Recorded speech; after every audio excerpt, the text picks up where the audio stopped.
नमस्कार दोस्तों, आपका स्वागत है आपके अपने चैनल स्टडी वाइंस ऑफिशियल पर। तो आज हम मॉडर्न हिस्ट्री का फोर्थ टॉपिक आंग्ल मैसूर युद्ध के बारे में पढ़ेंगे, जिसमें हम मैसूर शासक हैदर अली और टीपू सुल्तान के बारे में विस्तार में पढ़ेंगे। मैं पूरा टॉपिक आपको कहानी की तरह पढ़ाऊंगा और लास्ट में हम प्रीवियस ईयर क्वेश्चन भी देखेंगे।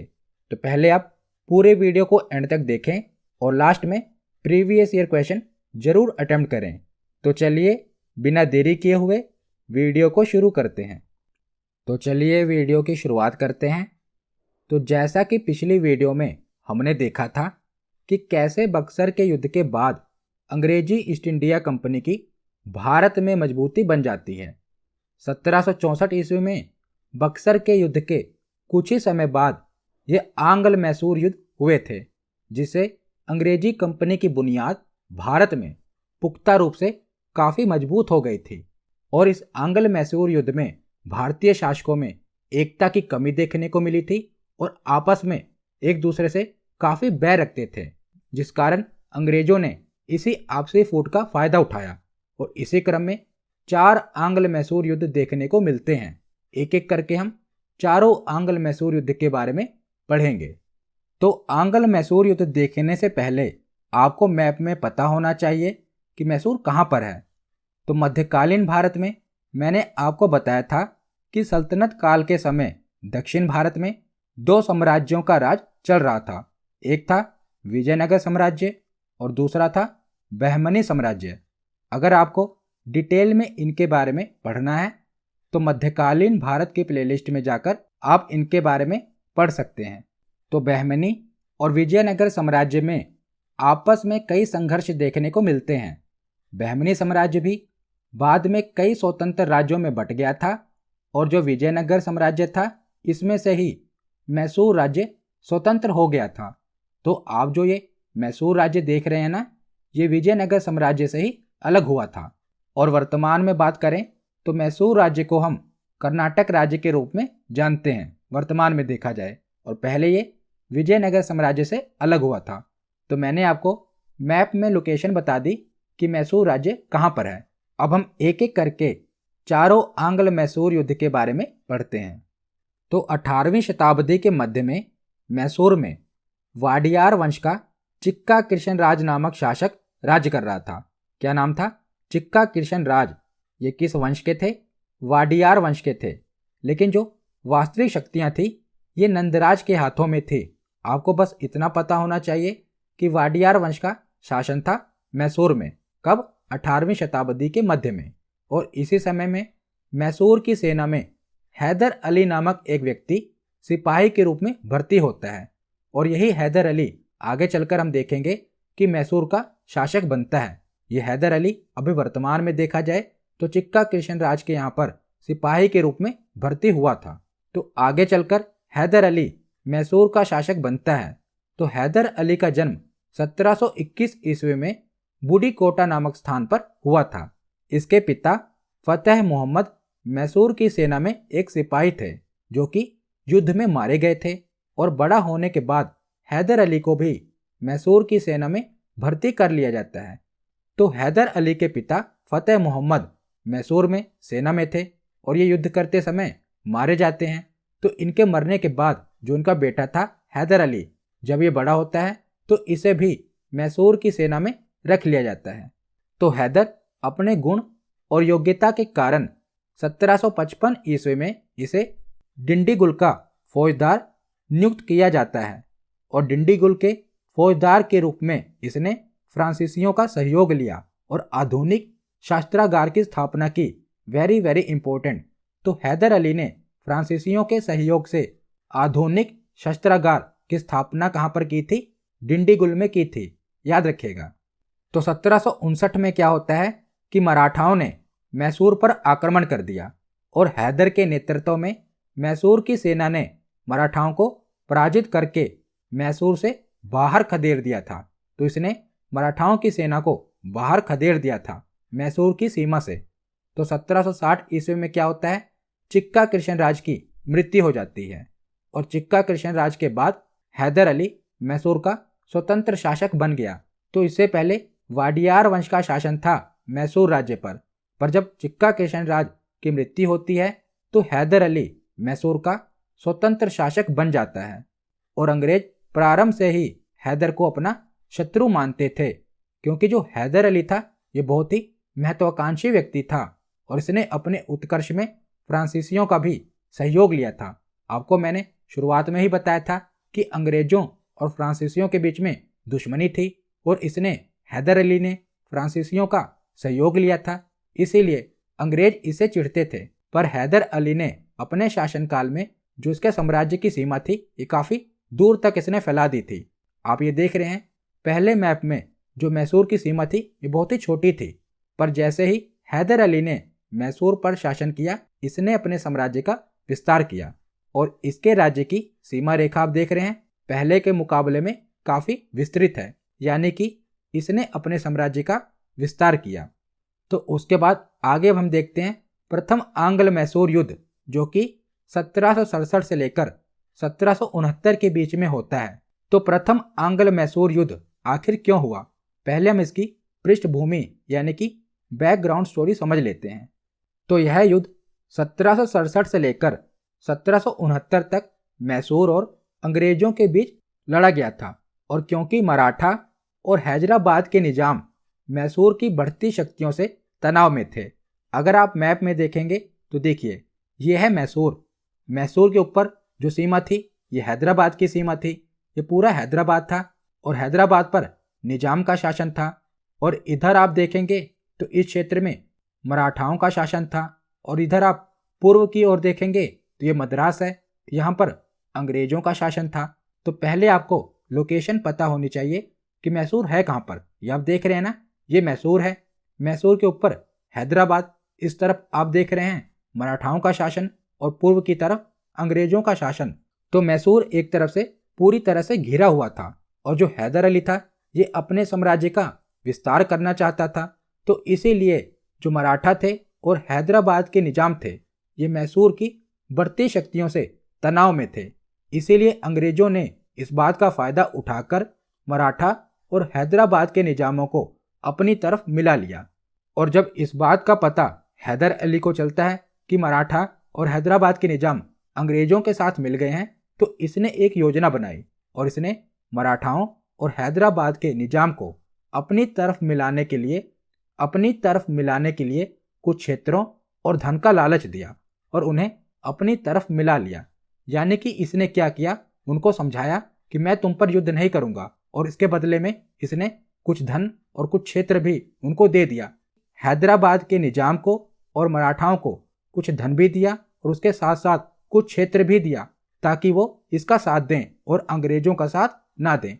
और ऐसा करके इसने मराठाओं और हैदराबाद के निजाम को अपने साथ मिला लिया।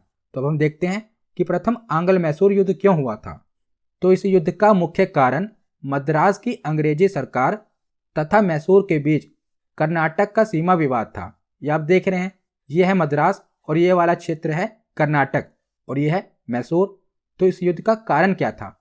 वैसे तो ये कारण नहीं था, ये तो अंग्रेजों ने एक कारण बनाया। अंग्रेज तो वैसे ही हैदर अली को हराना चाहते थे, उसे युद्ध करना चाहते थे, तो एक प्रकार से उन्होंने ये कारण बनाया था कि इनके बीच में सीमा विवाद है, जबकि ऐसा कुछ था नहीं। पर अंग्रेजों ने इसे युद्ध करने के लिए ये कारण बनाया था, क्योंकि अंग्रेज जानते थे कि हैदराबाद का निजाम और मराठा अंग्रेजों के साथ है और ऐसा करके वो मैसूर के शासक को हरा देंगे। पर मैसूर का शासक उनसे भी चालाक था, उसने पहले ही हैदराबाद के निजाम और मराठाओं को अपने साथ मिला लिया। तो सर्वप्रथम 1767 ईस्वी में जोसेफ स्मिथ के नेतृत्व में अंग्रेजी सेना ने मैसूर पर आक्रमण किया और प्रारंभ में हैदर पराजित हुआ, लेकिन बाद में इसने अंग्रेजी सेना को पराजित कर मद्रास तक पीछा करते हुए आया और अंततः अंग्रेजों ने संधि की याचना की और हार स्वीकार कर ली और इसके परिणाम स्वरूप मद्रास की संधि होती है हैदर अली और अंग्रेजों के बीच में। तो इसने अंग्रेजों को हरा दिया। वही अंग्रेज जो अभी प्लासी की लड़ाई और बक्सर की लड़ाई जीत कर आए थे उसे हैदर अली ने हरा दिया। तो इसके बाद क्या होता है, मद्रास की संधि होती है 1769 ईस्वी में। तो यह संधि हैदर अली और मद्रास की अंग्रेजी सरकार के बीच में हुई थी। और उसकी शर्तें क्या थी? तो यहाँ पर हैदर अली की जीत हुई थी, तो जो भी संधि की शर्तें होंगी वो हैदर अली के पक्ष में ही होंगी। तो पहली शर्त थी, एक दूसरे के जीते हुए क्षेत्र एक दूसरे को वापस किए जाएंगे।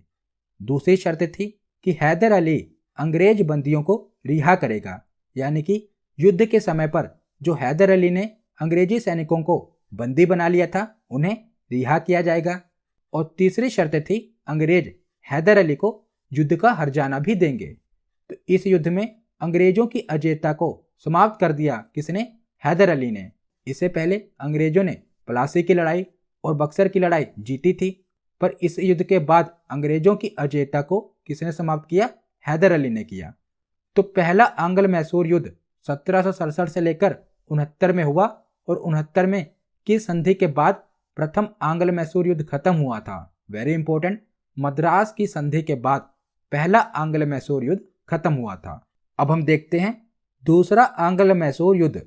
तो दूसरा आंग्ल मैसूर युद्ध 1780 से लेकर 1784 के बीच में हुआ था। तो ये आखिर दूसरा आंग्ल मैसूर युद्ध हुआ क्यों था? तो इस युद्ध का मुख्य कारण अंग्रेजों ने फ्रांसीसी बंदरगाह माही पर अधिकार कर लिया था, जो कि हैदर अली के राज्य के अंतर्गत आता था।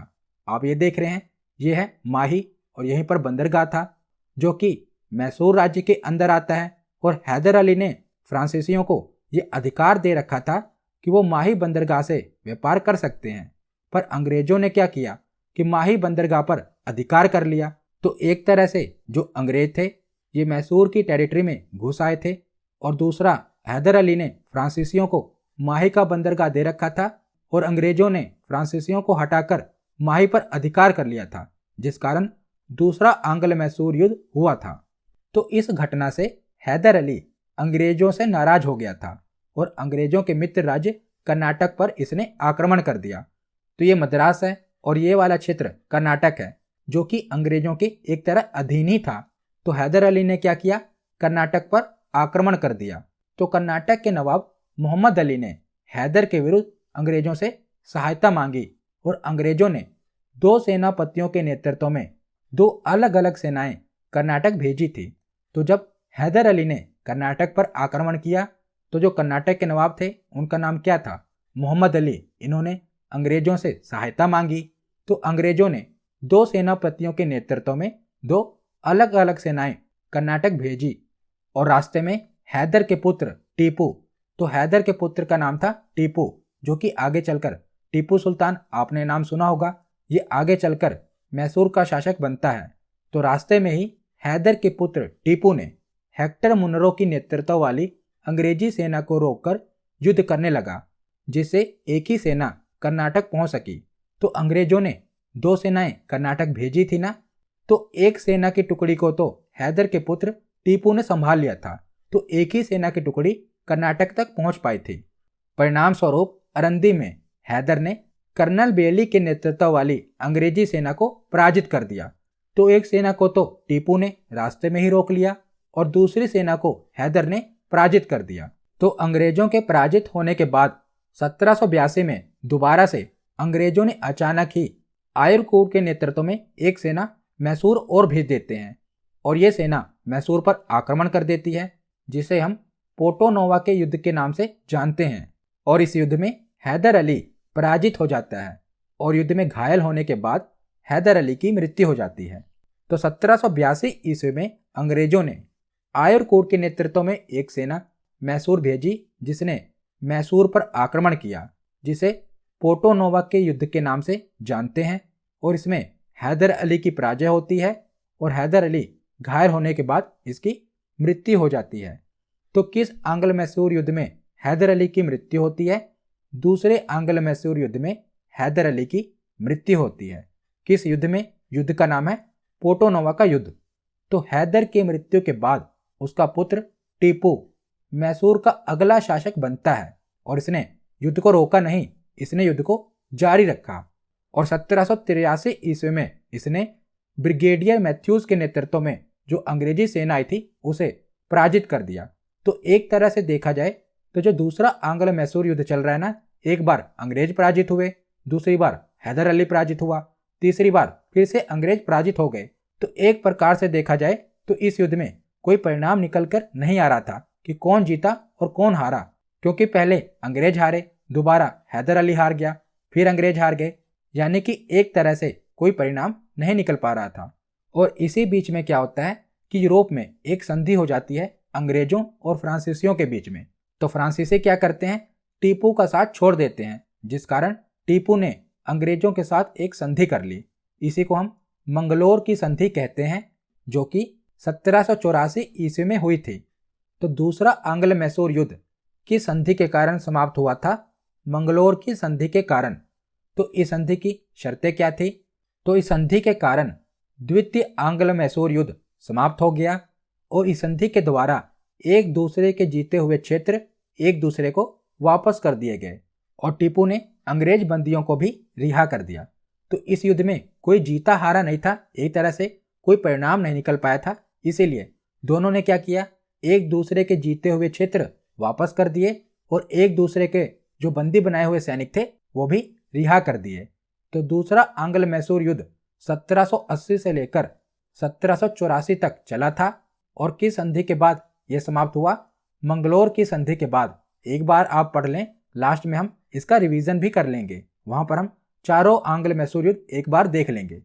तो आगे अब हम चलते हैं तृतीय आंग्ल मैसूर युद्ध, जो कि 1790 से लेकर 1792 ईस्वी तक लड़ा गया। तो इस युद्ध का कारण क्या था?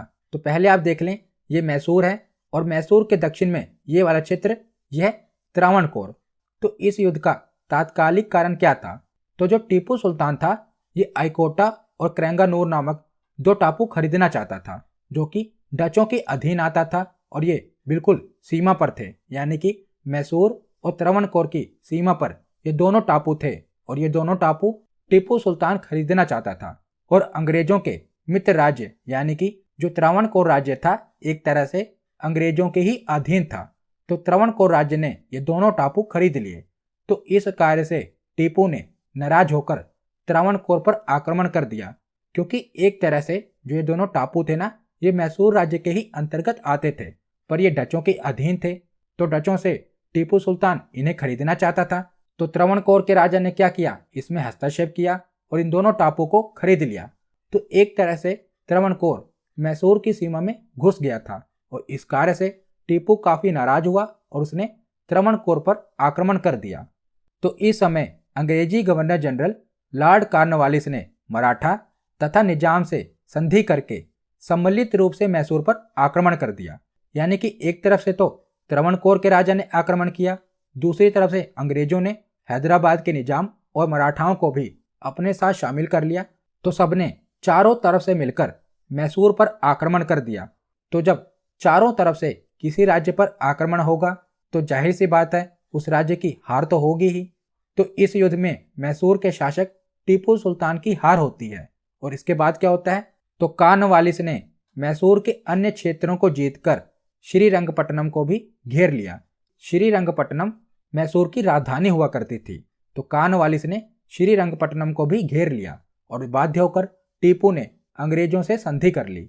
तो यहाँ पर टीपू सुल्तान हार गया था, क्योंकि चारों तरफ से युद्ध हो गया था। अंग्रेजों ने हैदराबाद के निजाम और मराठाओं को ये लालच दिया था कि अगर वो इनका साथ देंगे, अंग्रेजों का साथ देंगे, तो वो मैसूर का कुछ क्षेत्र इन दोनों को दे देंगे।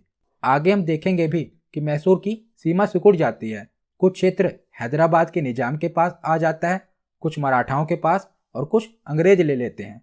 तो उसके बाद आगे हम देखते हैं श्रीरंगपट्टनम की संधि, जो कि 1792 ईस्वी में हुई थी।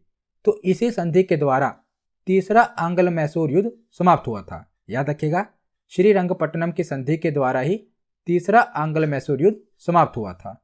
इस संधि के द्वारा टीपू का आधा राज्य ले लिया गया, जिसे अंग्रेज, मराठा और निजाम ने आपस में बांट लिया। आप ये देख रहे हैं, ये जो नीला वाला क्षेत्र है ये हैदराबाद के निजाम को दे दिया गया, इस तरफ ये जो ग्रे वाला क्षेत्र है ये मराठाओं को दे दिया गया और नीचे आप जो ये देख रहे हैं ये वाला क्षेत्र अंग्रेजों ने ले लिया। तो एक तरह से मैसूर का आधा क्षेत्र इन्होंने आपस में बांट लिया और टीपू पर 3 करोड़ रुपए का हर्जाना लगाया गया। और टीपू के पास पर्याप्त धन नहीं था, इसके पास लगभग 1.5 करोड़ रुपए थे, तो इसने लगभग 1.5 करोड़ रुपए अंग्रेजों को दे दिए और ये वादा किया कि जो बाकी का हर्जाना है वो धीरे धीरे करके वो अंग्रेजों को दे देगा। तो अंग्रेजों ने क्या किया कि जब तक वो हर्जाना नहीं देगा तो इसके दोनों पुत्रों को बंधक बना लिया और अपने साथ ले गए कि जब टीपू पूरे हर्जाने की रकम दे देगा तब ये दोनों पुत्रों को छोड़ देंगे। तो अंग्रेजों ने क्या किया, इसके पुत्रों को अपने पास बंधक बना लिया और अंग्रेजों ने टीपू की सेना को भी सीमित कर दिया, यानी कि जो इसके पास सेना थी उसे भी सीमित कर दिया। तो आप देख रहे हैं ना, पहले मैसूर वाला क्षेत्र ये पूरा बड़ा वाला क्षेत्र था, अब ये थोड़ा सा सिकुड़ गया। आगे हम देखेंगे कि चौथे आंग्ल मैसूर युद्ध के बाद ये जो क्षेत्र है मैसूर का ये और भी सिकुड़ जाता है। आप मैप में देख रहे हैं ना कि जो मैसूर वाला क्षेत्र है चारों तरफ से आप देखेंगे कि उधर हैदराबाद के निजाम ने ले लिया, थोड़ा सा एरिया मराठाओं ने ले लिया और इस तरफ का क्षेत्र अंग्रेजों ने ले लिया। उसके बाद आगे हम चलते हैं और देखते हैं चौथा आंग्ल मैसूर युद्ध ये 1799 ईस्वी में लड़ा गया था। तो इस युद्ध का कारण अंग्रेज गवर्नर जनरल लॉर्ड वेलेस्ली था। तो जब नया अंग्रेजी गवर्नर जनरल बना लॉर्ड वेलेस्ली तो ये एक सहायक संधि लेकर आया था जिस पर ये सभी भारतीय शासकों से हस्ताक्षर करा रहा था। एक तरह से ये सभी भारतीय शासकों को अपने अधीन करना चाहता था। तो ये संधि ये टीपू के पास भी लेकर आया। तो टीपू सुल्तान ने इसकी सहायक संधि को अस्वीकार कर दिया, यानी कि टीपू सुल्तान ने इस संधि को स्वीकार नहीं किया, जिसके कारण क्या होता है 1799 ईस्वी में लॉर्ड वेलेस्ली ने मैसूर पर आक्रमण कर दिया और वेलेस्ली ने टीपू के अनेक क्षेत्रों को विजित करते हुए श्रीरंगपट्टनम को भी घेर लिया और टीपू अंग्रेजों से युद्ध करते हुए दुर्ग के द्वार पर ही मारा गया और मैसूर अंग्रेजों के नियंत्रण में आ गया। तो यहाँ पर चौथे आंग्ल मैसूर युद्ध के समय टीपू सुल्तान मारा गया। तो आप देख रहे हैं पहले मैसूर वाला क्षेत्र कितना बड़ा था, अब ये सिकुड़कर छोटा सा एरिया रह गया था और ये भी अंग्रेजों ने अब अपने नियंत्रण में कर लिया।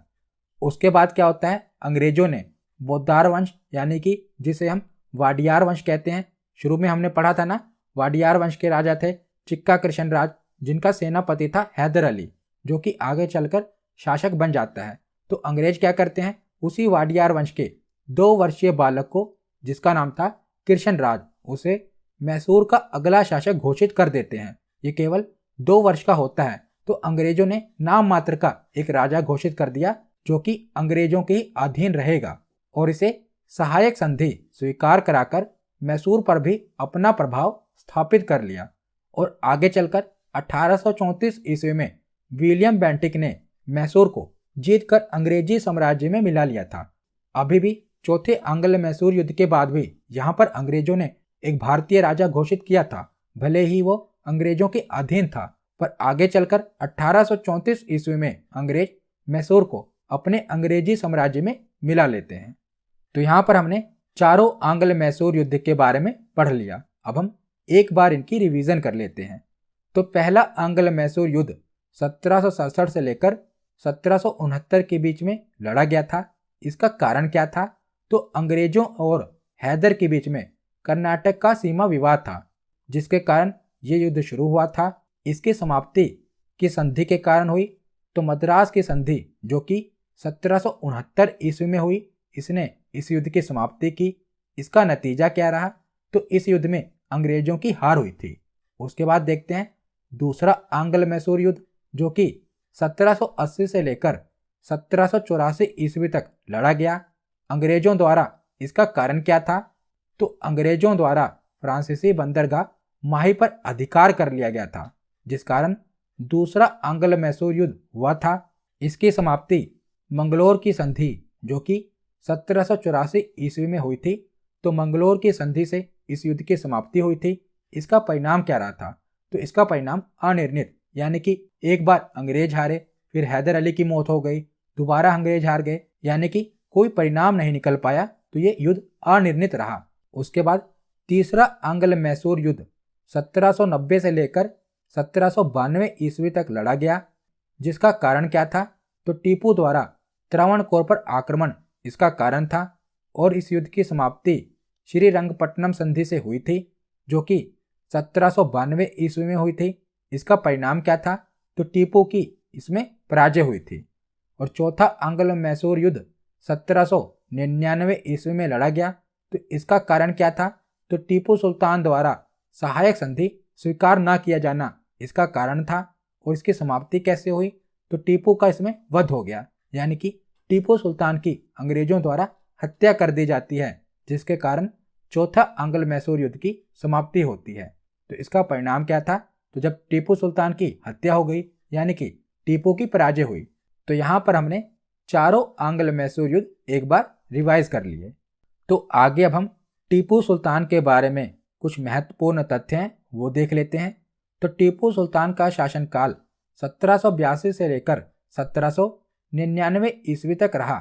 तो हैदर अली की मृत्यु के बाद 1782 ईस्वी में टीपू सुल्तान बना और टीपू ने 1787 ईस्वी में बादशाह की उपाधि धारण की थी। Very important. तो टीपू सुल्तान ने 1787 ईस्वी में खुद को बादशाह घोषित किया था और इसने अपने नाम के सिक्के भी चलवाए थे। इसने वर्ष और महीनों के हिंदी नामों के स्थान पर अरबी नामों का प्रयोग किया और इसने एक नए पंचांग यानी कि एक नए कैलेंडर की शुरुआत भी की थी टीपू सुल्तान ने। और उसके बाद आगे है फ्रांसीसी क्रांति के फलस्वरूप जब कुछ फ्रांसीसी सैनिकों ने श्रीरंगपट्टनम, जो कि मैसूर की राजधानी थी, वहां पर जैकोबिन क्लब बनाने का प्रस्ताव किया, तो इसने उसे स्वीकार कर लिया और यह खुद जैकोबिन क्लब का सदस्य बना और अपने आप को नागरिक टीपू कहलाने लगा। Very very important. तो फ्रांसीसियों ने किस क्लब की शुरुआत श्रीरंगपट्टनम में की थी? जैकोबिन क्लब की। और टीपू सुल्तान भी इस क्लब का सदस्य बना था और इस क्लब का सदस्य बनने के बाद इसने आपको नागरिक टीपू कहा था, याद रखिएगा। और टीपू सुल्तान धर्म सहिष्णु शासक था। इसने श्रृंगेरी के मंदिर की मरम्मत एवं शारदा देवी की मूर्ति स्थापना के लिए धन प्रदान किया था। तो यहाँ पर हमारा थ्योरी सेक्शन कंप्लीट होता है। अब हम प्रीवियस ईयर क्वेश्चन देखते हैं। तो सबसे पहला प्रश्न है कि प्रथम आंग्ल मैसूर युद्ध का कालक्रम क्या था? तो प्रथम आंग्ल मैसूर युद्ध कब लड़ा गया था? तो ये 1767 से लेकर 1769 ईस्वी तक लड़ा गया था। ऑप्शन बी इसका सही जवाब है। अगला प्रश्न है द्वितीय आंग्ल मैसूर युद्ध का कालक्रम क्या था? तो आपको चारों आंग्ल मैसूर युद्ध का कालक्रम पता होना चाहिए।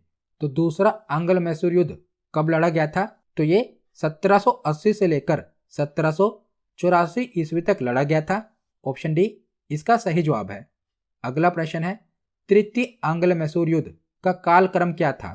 तो तीसरा आंग्ल मैसूर युद्ध 1790 से लेकर 1792 ईस्वी तक लड़ा गया। ऑप्शन सी इसका सही जवाब है। अगला प्रश्न है कि द्वितीय आंग्ल मैसूर युद्ध के समय अंग्रेजी गवर्नर जनरल कौन था? तो जब दूसरा आंग्ल मैसूर युद्ध लड़ा गया उस समय अंग्रेजी गवर्नर जनरल कौन था? तो इसका सही जवाब है option C Lord Warren Hastings. तो लॉर्ड वारेन हेस्टिंग्स दूसरे आंग्ल मैसूर युद्ध के समय अंग्रेजी गवर्नर जनरल था। अगला प्रश्न है टीपू सुल्तान कहाँ का शासक था? तो टीपू सुल्तान कहाँ का शासक था? ये मैसूर का शासक था। ऑप्शन सी इसका सही जवाब है। अगला प्रश्न है कि टीपू सुल्तान के शासन के दौरान उनके राज्य मैसूर की राजधानी क्या थी? तो मैसूर की राजधानी क्या थी? तो इसकी राजधानी थी ऑप्शन डी श्रीरंगपट्टनम। अगला प्रश्न है कि मंगलोर की संधि टीपू सुल्तान और ब्रिटिश ईस्ट इंडिया कंपनी के बीच किस वर्ष में हुई थी? तो इसका सही जवाब क्या है?